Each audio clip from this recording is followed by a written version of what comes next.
So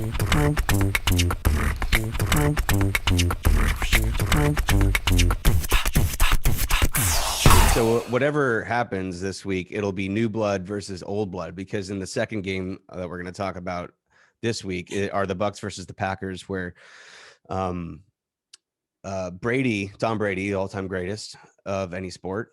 That's kind of controversial. I don't know. That is controversial. Michael Jordan and Tom Brady, man, they go there. That's close. If Brady wins this one, then I think you have a very, very good point. Yeah. So it'll be him versus the MVP, Aaron Rodgers, who has some alarming stats against the opposing organization in Tampa Bay. Rodgers is 0-4 against Bruce Arians and has 6 TDs with 5 interceptions and 54% completion rate, with a 1-2 against teams with Todd Bowles. Now, Tampa Bay, they also beat Green Bay 38-10 when they ran all over Green Bay in the regular season. So the spread actually favors Green Bay by 4. Over-under is going to be 51. It's not going to be, it's going to be decent. But I don't know, man. I'm not going to bet against Tom Brady. What about you? Yeah, I'm not either.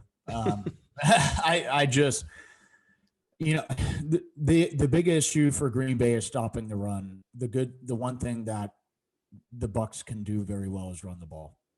With Fournette, with Ronald Jones, you could say, and as well, Green Bay runs the ball well. Yes, they do. Tampa Bay is very good at stopping the run. In fact, now they get, I believe his name is Vita back, who's the D lineman, who's only going to help with the D line, ensuring up that run defense. Yeah, Vita Vea.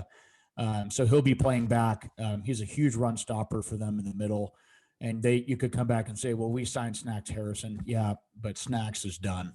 Let's just be honest. That's why you have multiple teams cutting him. Was retired while he was on the practice squad of the Seahawks.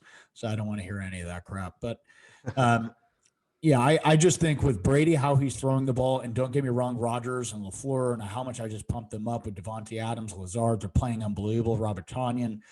I think the run game of the Bucs is the one deciding factor here. I think it was that in that the 1 week that they played when it was 38-10.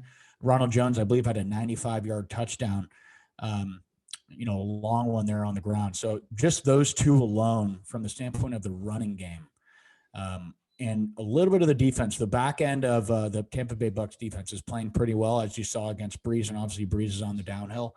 But I liked how Winfield Jr. played for them, and then we had their corners who was playing up press man. I love to see them come and double team Devontae Adams and then make someone else beat them over the top if that's a Lazard or so forth. But Bucs run game, I think, is the difference here. So I'll take, I believe it's the +4.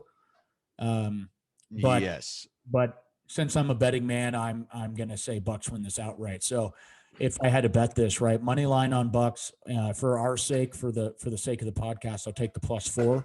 And then if you're really a risky man, you want to parlay both of those money lines, that being the Bills money line and the Bucs money line together in a parlay. Not a bad parlay. Yeah, I would take that as well. All right, Vince, thanks for barreling through without any front teeth, man.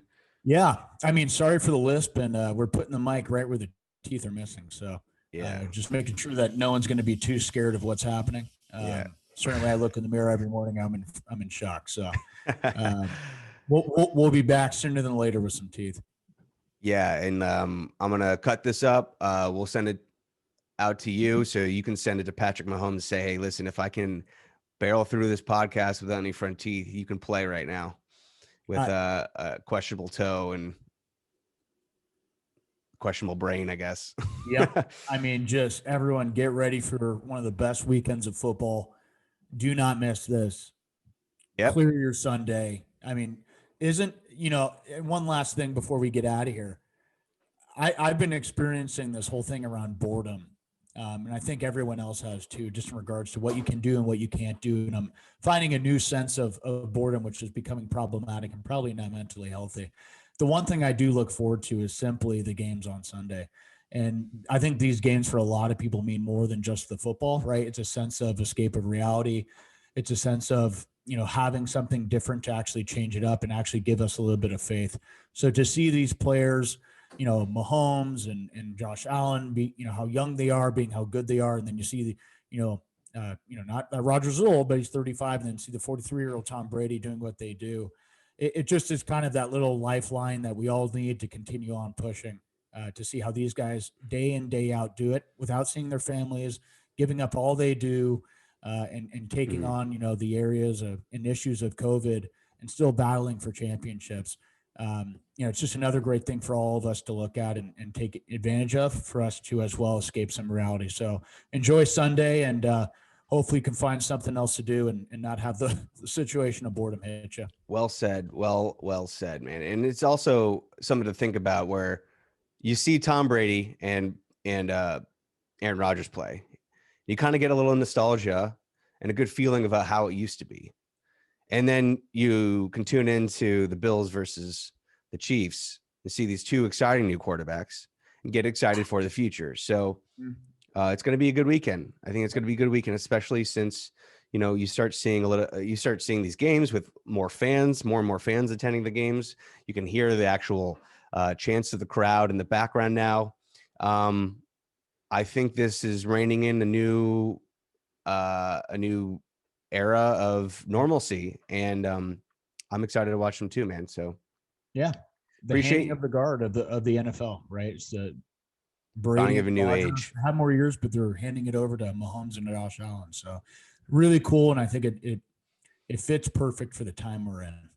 Absolutely. Well, on that note, thanks a lot, Vince, and thanks to our listeners and viewers, all one or two of you. Appreciate you. And again, please subscribe, hit like, and all those things, and we'll talk to you next week. Thanks, everyone. Stay safe. And we're out. Bye-bye. Well, cool, dude. That's great. All right, good shit.